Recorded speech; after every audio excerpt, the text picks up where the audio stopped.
नमस्कार शेतकरी मित्रांनो, आनंदाची बातमी. पीक विम्याचा मार्ग मोकळा झालेला आहे.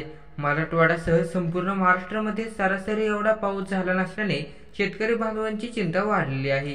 अशामध्ये राज्यात कोरडा दुष्काळ जाहीर व्हावा अशी मागणी देखील जोर धरत आहे. ज्या शेतकरी बांधवांनी त्यांच्या शेतीतील पिकांचा विमा काढलेला आहे अशा शेतकरी बांधवांसाठी आनंदाची बातमी आहे.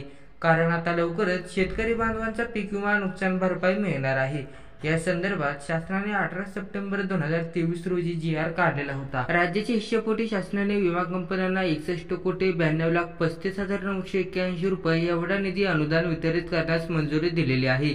या निर्णयामुळे शेतकरी त्यांचा पीक विमा काढण्याचा मोकळा मार्ग झालेला आहे.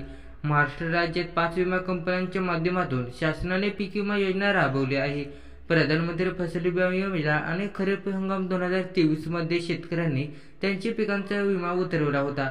केंद्र शासनाने राज्य शासनाचा हिस्सा मिळून पीक विमा कंपन्यांच्या माध्यमातून नुकसानग्रस्त शेतकऱ्यांना विमा संरक्षण दिले जाते. अनेक जिल्ह्यांमध्ये मोठे पिकांचे मोठे नुकसान झालेले आहे.